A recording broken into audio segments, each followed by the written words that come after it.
مجھ سے رات کا انتظار کرنا مشکل تھا کیونکہ آج رات میری بڑی بہن ریما کچھ دنوں کے لیے یہاں آ رہی تھی۔ وہ میری اکلوتی بہن تھی، اس لیے ہمیشہ میں اس کے آنے پر بہت خوش ہوتی تھی۔ اس کی شادی کو 1 سال ہو گیا تھا۔ وہ جب بھی میکے آتی تو میری جیسے عید ہو جاتی۔ ہم مل کر بہت مزہ کرتے تھے۔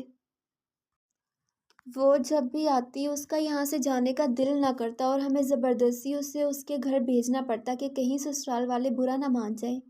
آج بھی میں نے جلدی جلدی سب کام نمٹائے اور اس کے آنے کا انتظار کرنے لگی۔ میری بہن بہت خوبصورت اور ایک صحت مند لڑکی تھی۔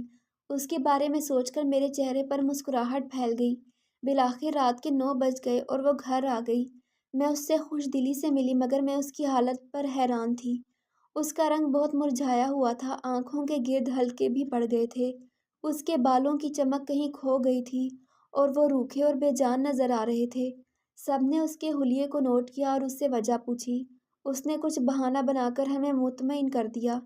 میری امی نے کہا وہ کچھ دن یہاں رکے گی تاکہ دوبارہ اس کو کھلا پلا کر صحت مند کیا جا سکے، لیکن یہ سن کر مجھے حیرانی ہوئی کہ ریما باجی نے یہاں رکنے سے انکار کر دیا۔ ان کا کہنا تھا کہ وہ 12 بجے تک اپنے شوہر کے ساتھ واپس گھر جائیں گی۔ میں باجی کو دیکھ کر پہلے ہی حیران تھی اور اب ان کی بات سن کر میں پریشان ہو گئی۔ باجی تو جب بھی آتی تھی یہاں 1 ہفتہ رکتی تھی، اس کے علاوہ ان کا اپنے سسرال جانے کو بھی دل نہیں کرتا تھا۔ میں نے ان سے پوچھا تو انہوں نے مجھے کہا گھر میں میرے دیور کی شادی ہے اور مجھے تیاریاں کرنی ہے، اس لیے مجھے جلدی جانا ہے، پھر کبھی آ جاؤں گی۔ ان کی بات پر میں تھوڑا مطمئن ہو گئی۔ ان 3 گھنٹوں میں میں نے نوٹ کیا کہ باجی کچھ خاموش تھیں، لیکن میں نے اسے اپنا وہم ہی جانا۔ 3 گھنٹے مجھے ان کے ساتھ بہت مزہ آیا۔ رات کو 12 بجے ان کے شوہر انہیں لینے آئے تو وہ چلی گئی۔ ان کے جاتے ہی میں اداس ہو گئی۔ میں نے سوچ لیا تھا جیسے ہی ان کے دیور کی شادی ہوگی میں ریما باجی کو 1 ماہ یہاں رکنے کا کہوں گی اور ان کی کسی معذرت کو نہیں سنوں گی۔ ان کے دیور کی شادی کی تیاریوں میں 1 ماہ ایسے ہی گزر گیا۔ باجی کے بغیر میں اداس ہو گئی تھی، اس لیے میں نے ان کو فون کر کے گھر آنے کو کہا مگر انہوں نے انکار کر دیا۔ مجھے سخت پریشانی ہوئی، میرا دل ٹوٹ گیا۔ باجی نے پہلے کبھی ایسا نہیں کیا تھا، اب انہیں کیا ہو گیا تھا؟ اب تو وہ فون بھی بہت کم کرتی تھی۔ خیر یہ رات میں نے مشکل سے گزاری۔ اگلے دن میں نے سوچ لیا تھا کہ آج انہیں خود ان کے گھر جا کر زبردستی یہاں لاؤں گی۔ میری امی نے میرے فیصلے کو سراہا۔ شام کو میں ان کے گھر چلی گئی۔ باجی نے ایک بار پھر میرے ساتھ آنے سے انکار کر دیا۔ میں نے کافی اصرار کیا تو مشکل سے انہوں نے جانے کی حامی بھر لی۔ میرے سامنے انہوں نے ایک بڑا سیاہ رنگ کا شاپر اپنے بیگ میں رکھا۔ میں نے ان سے اس بارے میں کوئی سوال نہیں کیا۔ خوشی خوشی میں ان کو اپنے ساتھ لے آئی۔ ابھی بھی وہ اتنا بول نہیں رہی تھی جتنا پہلے بولا کرتی تھی۔ میں نے سوچا ان کو شادی کی تھکاوٹ ہو گئی ہے، اس لیے میں نے اس رات ان کو جلدی سونے کا کہا۔ میں ان سے پہلے سو گئی تھی۔ اگلی صبح جب میں اٹھی تو باجی نے اپنے پیٹ پر دوپٹہ رسی کی طرح باندھ رکھا تھا اور 3-4 انچ کا پتھر صاف نظر آ رہا تھا جس پر دوپٹہ باندھا گیا تھا۔ مجھے بڑی حیرانی ہوئی۔ میں نے ان کو جھنجھوڑ کر اٹھایا اور ایسا کرنے کی وجہ پوچھی۔ ریما باجی نے مجھے سختی سے منع کیا کہ میں اس بارے میں کسی کو کچھ نہ بتاؤں ورنہ وہ یہاں نہیں آئیں گی۔ ان کی دھمکی پر میں خاموش ہو گئی۔ وہ میری بڑی بہن تھی، اس لیے میں ان سے زیادہ سوالات یا ان کے حکم کی نافرمانی کرتے ہوئے ڈرتی تھی۔ میں نے ان سے کسی کو نہ بتانے کا وعدہ کیا۔ کچھ دن رہ کر باجی اپنے گھر چلی گئی، لیکن وہ روز ایسا ہی کر رہی تھی۔ میں بہت پریشان ہوئی تھی، لیکن میں نے سوچا کہ باجی کو مجھ سے زیادہ بہتر پتہ ہے، اس لیے مجھے اس بارے میں زیادہ نہیں سوچنا چاہیے۔ کچھ دن تک اس بات کو میں بھول چکی تھی۔ اگلے ماہ باجی خود ہی یہاں رہنے آ گئی۔ ان کے آنے پر میں بہت خوش ہوئی۔ میں اور وہ ساتھ سویا کرتی تھی۔ اس بار میں نے نوٹ کیا کہ باجی سیاہ شاپر سے کچھ ادویات کھا رہی تھی۔ صبح شام اور رات 3 وقت وہ گنتی کی 5 گولیاں ایک ساتھ کھاتی۔ میں پریشان ہو گئی، مجھے لگا شاید وہ بیمار ہے کیونکہ ان کی صحت پہلے سے زیادہ خراب تھی۔ میں نے ان سے پوچھا باجی آپ کی طبیعت تو ٹھیک ہے؟ انہوں نے کہا ہاں میں ٹھیک ہوں۔ میں نے ان سے پھر ادویات کھانے کی وجہ پوچھی تو انہوں نے کہا یہ طاقت کی سپلیمنٹس ہیں، امی کو میں ہر بار کمزور لگتی ہوں اس لیے میں یہ کھا رہی ہوں تاکہ صحت اچھی ہو جائے۔ ان کی بات پر میں نے شکر کا سانس لیا اور ان کی زندگی بھر صحت یاب رہنے کی دعا کی۔ رات کو جب میں سو گئی تو انہوں نے دوبارہ وہ پتھر اپنے پیٹ پر باندھ لیا۔ اگلے دن مجھے دوبارہ سے وہی حیرانی ہوئی۔ ڈرتے ڈرتے میں نے ان سے کہا کہ باجی مجھے بتا دیں کہ آپ ایسا کیوں کرتی ہیں، میں گھر میں کسی کو نہیں بتاؤں گی۔ میرے کہنے پر انہوں نے مجھے ڈانٹ دیا اور کہا اگر میں نے ان سے کچھ پوچھا تو وہ ناراض ہو جائیں گی۔ مجھے ان کی بات سن کر بہت برا لگا۔ میں ان کی ناراضگی برداشت نہیں کر سکتی تھی، اس لیے میں نے ان سے وعدہ کیا کہ میں اب ان سے کچھ نہیں پوچھوں گی۔ کچھ دن گھر رہ کر وہ واپس اپنے گھر چلی گئی۔ میں ابھی تک اسی بات کو سوچتی رہی تھی۔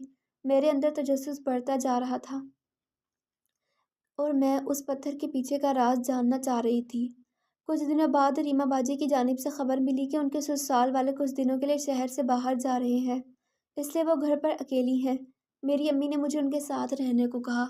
میں خوشی خوشی باجی کے گھر آ گئی۔ میں نے یہ سوچا کہ اب پتھر والے راز سے بھی پردہ اٹھ جائے گا۔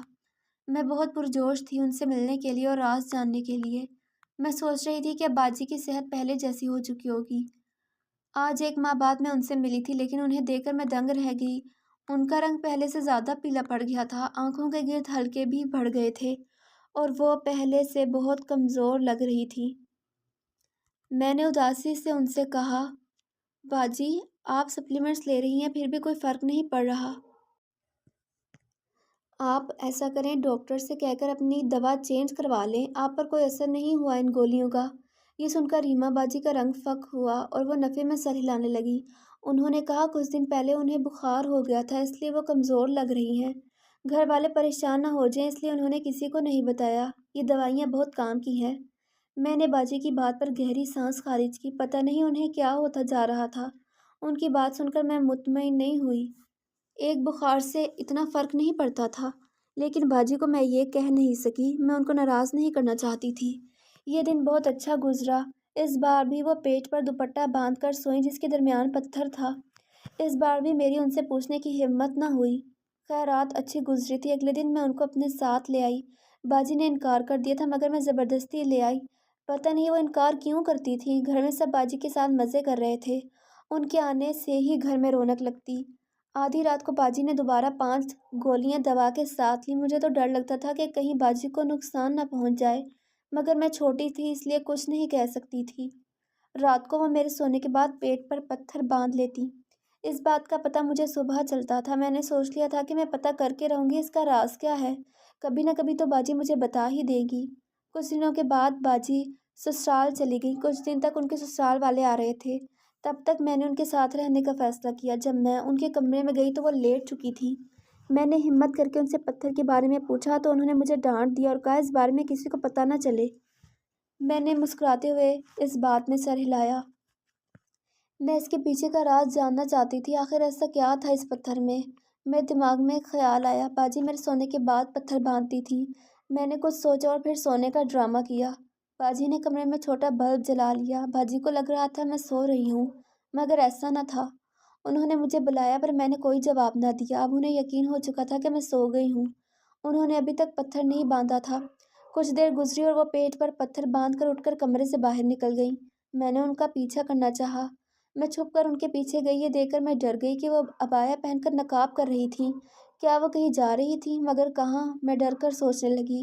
میں نے پہلے سوچا کہ ان سے جا کر پوچھ لوں، لیکن مجھے خیال آیا کہ شاید مجھے پتھر کا راز معلوم ہو جائے گا،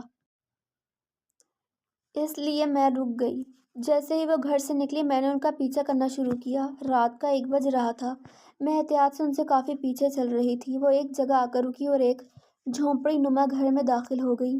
میں حیرت سے اس جھونپڑی کو دیکھ رہی تھی جہاں پر ہر جانب موم بتیاں اور دیے روشن تھے۔ ایک جگہ آستانہ لکھا ہوا تھا۔ میں بہت حیران ہوئی۔ باجی یہاں کیا کرنے آئی تھیں؟ میں چھپ کر کھڑکی سے دیکھنے لگی۔ اس وقت باجی کے ساتھ ایک نقاب پوش عورت بھی تھی جو ایک تخت پر بیٹھی تھی۔ اس نے میری باجی سے کہا کہ یہ نیا پتھر لو اور اسے روز پیٹ پر باندھ کر سو جاؤ۔ 10 دن بعد تمہیں نیا پتھر لینے آنا ہوگا۔ جلدی تمہیں اولاد کی خوشخبری مل جائے گی، اور وہ دوائیاں لینا مت چھوڑنا ورنہ بچہ نہیں ہو سکے گا۔ اسے باقاعدگی سے لیتی رہنا، اور یہ بات تمہاری ساس کے علاوہ کسی کو معلوم نہ ہو ورنہ اثر نہیں ہوگا اس پتھر کا اور تمہارے کبھی بچہ نہیں ہوگا۔ اس عورت کی بات سن کر میرے پیروں تلے زمین نکل گئی۔ اس سے پہلے کہ باجی آتی میں وہاں سے بھاگنے لگی۔ کیا باجی یہ سب بچے کے لیے کر رہی تھی؟ ان کو کب سے ایسی باتوں پر یقین ہونے لگا تھا؟ مجھے کچھ سمجھ نہیں آ رہا تھا کہ میں کیا کروں۔ کیا مجھے ان سے اس بارے میں پوچھنا چاہیے تھا؟ لیکن وہ مجھ سے بڑی تھی، اس لیے مجھ میں اتنی ہمت نہ تھی کہ میں ان سے پوچھ سکوں۔ اگر میں پوچھ لیتی تو شاید وہ مجھ سے سخت ناراض ہو جاتی کہ میں ان کا پیچھا کر رہی تھی۔